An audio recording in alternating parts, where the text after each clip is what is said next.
You want all this pimping you can't afford. Perform like a punk, but want a winner's reward. Some suckers give you points, but bitch, you never scored. If you ain't paying pimping, then bitch, you getting ignored. Okay. I'm so sick of these.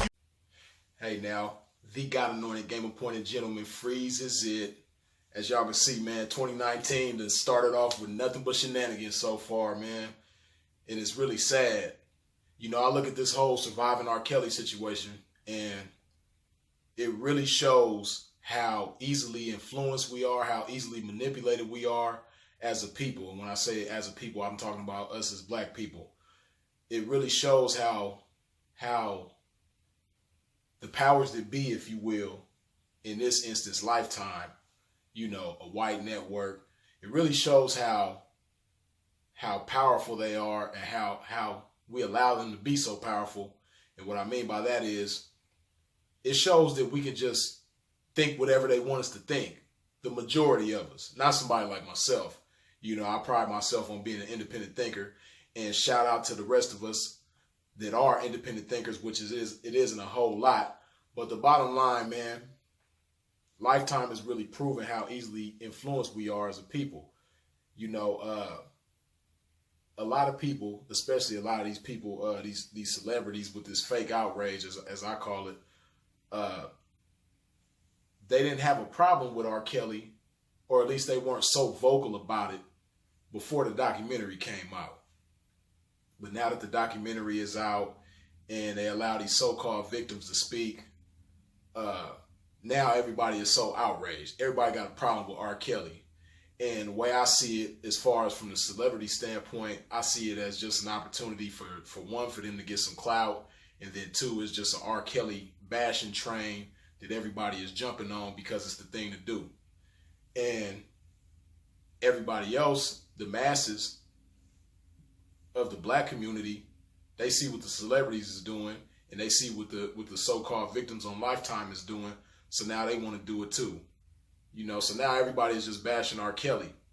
And it's crazy because I look at the Bill Cosby situation, I look at the R. Kelly situation, and it's really a prime example of how media and these television networks and these film companies, or whoever it is that has the power to, they can just manipulate us to think whatever they want us to think. The reason why everybody is, you know, acting like they so mad is because that's what they want us to do, you know. And it's sad because we're all entertaining them at our expense. You know, it's like they start a fight with us, but they don't get involved, and then they watch us fight amongst each other. It's like, look at these damn fools just fighting with each other. You did. And the way I see it, like with Bill Cosby, same thing with R. Kelly. If they wanted us to celebrate what Bill Cosby was accused of, they could easily get us to do that. Because they're proving that whatever they present to us in the way that they want us to present it, in the way that they want to present it to us, they can get us to think whatever they want us to think. So if they want us to celebrate Bill Cosby for putting Quaaludes in not only the girls who he had these encounters with, but his own drinks, if they wanted us to celebrate that, they could easily get us to celebrate that. The R. Kelly situation, if they wanted us to celebrate him dating underage girls or having, you know, encounters with in relationships or what have you with underage girls, if they wanted us to celebrate that, they could easily get us to celebrate that. And it might sound crazy to you, but if you're one of these people that are just going with the wave, whatever direction they blow the wind in, oh, let's blow it this way. Okay, now you going that way because that's the way everybody else is going, and you probably don't even think about it like that, but that's actually what you're doing. If you want them type of people, then they can easily get you to think whatever they want you to think. You know, it's really a sad situation, and I see a lot of people, I don't know if it's in defense of R. Kelly or just in defense of the black man or the situation or what have you. They use other entertainers who've had a history of being with underage girls as a way, I guess, to normalize what R. Kelly did or make it not seem as bad as Lifetime is making it seem. But the issue is bigger than that. it's not so much that you got to throw other people's names in there to make it not look like R. Kelly is so bad. You don't have to throw anybody else's name in there. It's just the bottom line is, see, Lifetime understands something about us that we don't understand about ourselves as black people. Lifetime understands that, okay, everybody kind of thinks R. Kelly is a bad person. Nobody's really been vocal about it. But since the narrative is already set, they'll believe whatever we say. They'll believe whatever we put in their face. So that's what I see is going on with the surviving R. Kelly thing. Like, okay, they believe he dates underage girls. Well, let's put in there that he's making girls use buckets to do number one and number two in. Let's throw in there that he was molested by a man, which I've never heard of that. You know, R. Kelly didn't have to admit that he was molested as a child, but he did put that out there. And if, you know, I'm just thinking about it from R. Kelly's perspective. You know, if I'm really molested by a man and I don't want people to know that, why would I put anything out there about molestation? It just don't make no sense. But they threw that in there, that he supposedly was molested by a man when he was a child. All this control thing, and he just got bedrooms and in the studio and all these different rooms in the dark with girls just kicking it, waiting for him to come, and they just sit there and wait for him. And, you know, they really tried to make it like R. Kelly just had like a concentration camp going on with a bunch of young girls in there just waiting for him to do whatever, and he's starving them and all this old shit. Like, do I believe R. Kelly likes underage girls? Yeah, I believe that. And of course, that's not right.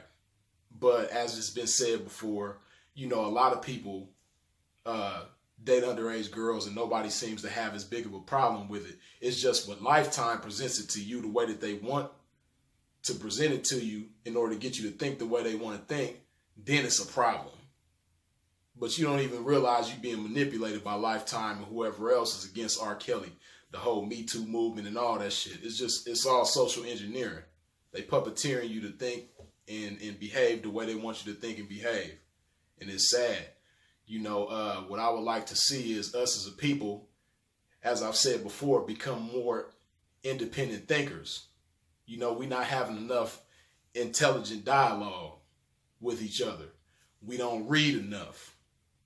You know, and when it comes to our kids who, you know, could potentially be like young girls in the situations with R. Kelly, we watch too much bullshit, junk food for the mind in front of them. We allow them to watch too much bullshit by themselves. We just got to get better as a people. You know, this issue is bigger than just R. Kelly. You know, that's just their agenda. The whole Me Too movement and Lifetime and whoever else is on their side, their agenda is just to attack R. Kelly. And even bigger than that is just attack black men in general and make us look like monsters. And they're using us to help them do it. We doing a better job at it than they are. You know, they just set the stage and allow whoever they want to get on and perform and act a jackass. And that's what we doing. We playing right into their hands the way that they want us to play. And it's sad, man. We got to get better than that as a people. You know, and it's really sad because you don't see a whole bunch of white people, you know, on R. Kelly's helmet, a whole bunch of other ethnicities. It's all black people. You know, if it was really a problem like that, how come the other ethnicities aren't jumping on it? Maybe they see something that we don't see. I don't know. But as far as the whole Surviving R. Kelly documentary, my take on it, I think a lot of it was scripted. I think a lot of it was exaggerated. I think a lot of lies were being told in there. Some truths, but a whole lot of lies. You dig? And I think the people that were on the documentary portraying themselves as victims of R. Kelly, I think that they were paid to exaggerate things to make R. Kelly look bad. And don't be surprised. Remember, Freeze was the one who told y'all this shit. Don't be surprised if at some point in time you see people that was on that documentary portraying themselves as victims and all this old shit. Don't be surprised if you see them come out later on talking about how Lifetime made them lie. And see, you gotta understand, this is black people. Black people want to get paid, and black people get real petty when it comes down to money. And I'm pretty sure that everybody on that documentary ain't gonna get paid the way that they want to get paid. So when a black person is, and this is a bunch of black women, emotional motherfuckers. So when they don't get the money that they was expecting, or when they don't get paid how they was expecting to get paid, or whatever the case may be, don't be surprised if you see a lot of them motherfuckers, or a few of them or whatever, coming out talking about how Lifetime paid them to lie. It's only a matter of time. That's what I predict about this whole R. Kelly situation.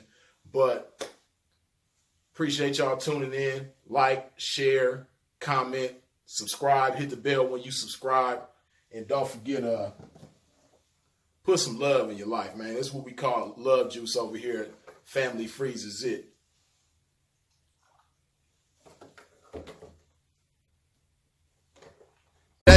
I ain't no better, I'd say you tryna seduce a pimp. That coochie is Gucci, but you can't make me overuse it, bitch.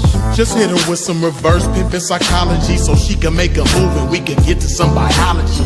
A pimp gotta cover his tracks, that's all a part of it. So when she blame a pimp in our argument, bitch, you started it. Bitch, I'm gon' fuck on you, 'cause you been down getting a pimp's money.